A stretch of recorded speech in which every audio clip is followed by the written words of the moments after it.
السلام عليكم خوتي، معكم ريدا في فيديو جديد من سلسلة ملخصات تاني بكالوريا، ومع ملخص تاني مزوءة المعرفة بمفاهيم ديالها الثلاثة. وعلى بركة الله نبداو على الفيديو ديالنا.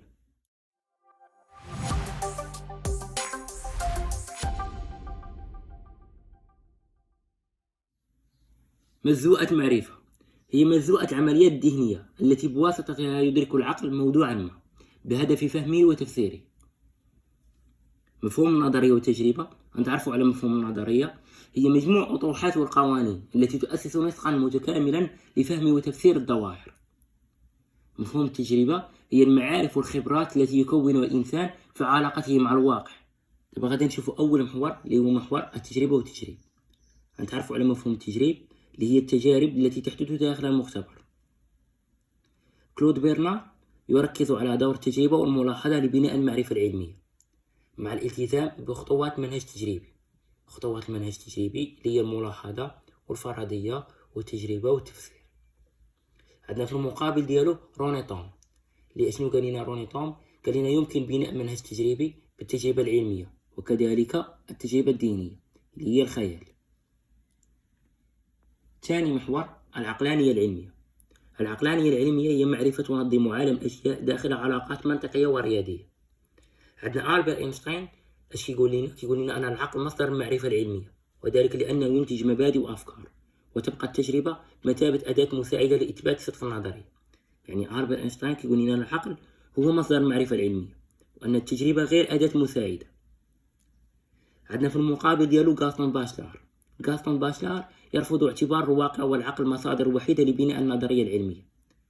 يعني كيرفض لنا اعتبار الواقع والعقل مصادر علمية، يعني ماشي غير هما لي مصادر لبناء النظرية العلمية، باعتباره أنه لا يمكن تأسيس العلوم الفيزيائية دون الدخول على التجربة والعقل معا. وقال لنا أنه ممكنش نديروا مثلا دراسة العلوم الفيزيائية بلا ما ندخلوا على التجربة والعقل معا، يعني دائما نديروا واحد التجربة والعقل، يكون عندنا التجربة والعقل معا في نفس الوقت. آخر محور من هذا المفهوم معايير علمية نظريات علمية. عندنا كارل بوبر: لكي تكون النظرية علمية ينبغي أن تخضع لمعيار القابلية للتكذيب، وذلك بوضع افتراضات تبين مجال نقص في النظرية. عندنا في المقابل ديالو بيرت ويلي شنو كيقول لنا معيار علمية نظريات علمية يتحدد بتعدد التجارب والاختبارات في وضعيات مختلفة، كما ينبغي للنظرية أن تخضع لمبدأ التماسك المنطقي. ثاني مفهوم الحقيقة. الحقيقة منطقيا مطابقة الفكر لذاته، وواقعيا مطابقة الحكم لموضوعه. نشوفوا أول محور الرأي والحقيقة. الرأي هو المعرفة العامية الخاضعة للمعتقدات السائدة والتي يغلب عليها الظن. عندنا غاستون باشلار اللي كيقول لنا أن الرأي عائق أمام بلوغ الحقيقة، لأنه تفكير سيء يؤسس لمعرفة عامية لم تخضع لأي تفكير عقلاني.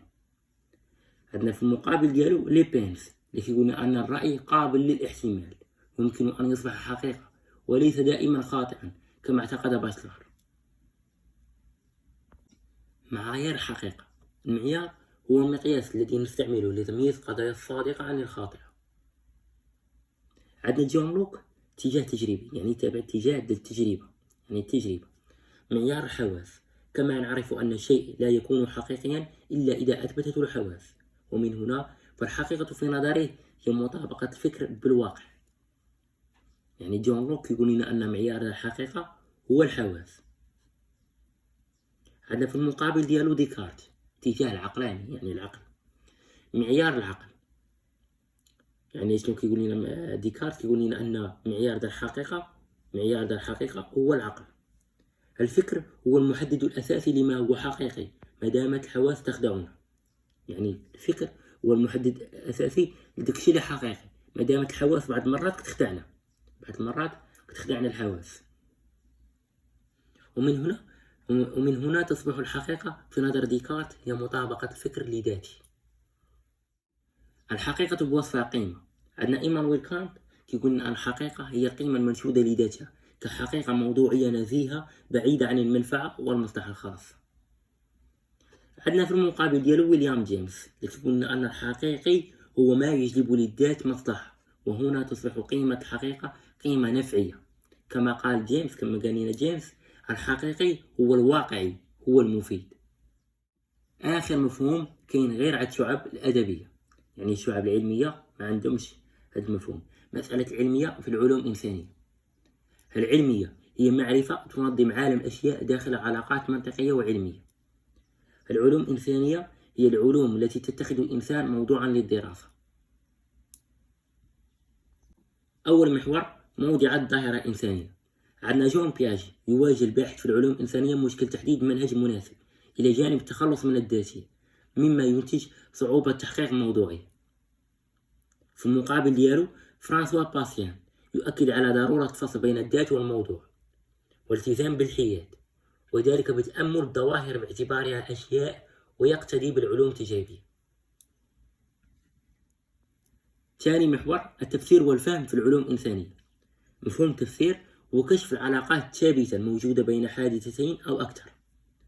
الفهم هو النشاط الفكري الذي يدرك الإنسان بواسطته الظواهر. عندنا ستراوس البحث في مجال العلوم الإنسانية لا يستطيع أن يصل إلى تفسير دقيق للظواهر، كما لا يستطيع أن يصل إلى تنبؤ صحيح مما ستكون عليه. موديل تاي كيقول موضوع العلوم الإنسانية يتحقق عبر منهج الفهم، لأن العلوم الإنسانية بمثابة علوم روحية. آخر محور نموذجية العلوم التجريبية. عندنا وارنهي كيقول إمكانية تقليد العلوم التجريبية، أي أن الظواهر الاجتماعية قابلة للدراسة الموضوعية والتجريبية. في المقابل ديالو ميرلو بونتي كيقول الظواهر الإنسانية غير قابلة للدراسة التجريبية لأنها جيئة الإنسان وحطت بقيمته وكرامته. وحتى هنا غادي نكونوا سالينا الملخص ديالنا. كنتمنى يكون نال إعجابكم ويكون كل شيء واضح، والسلام عليكم.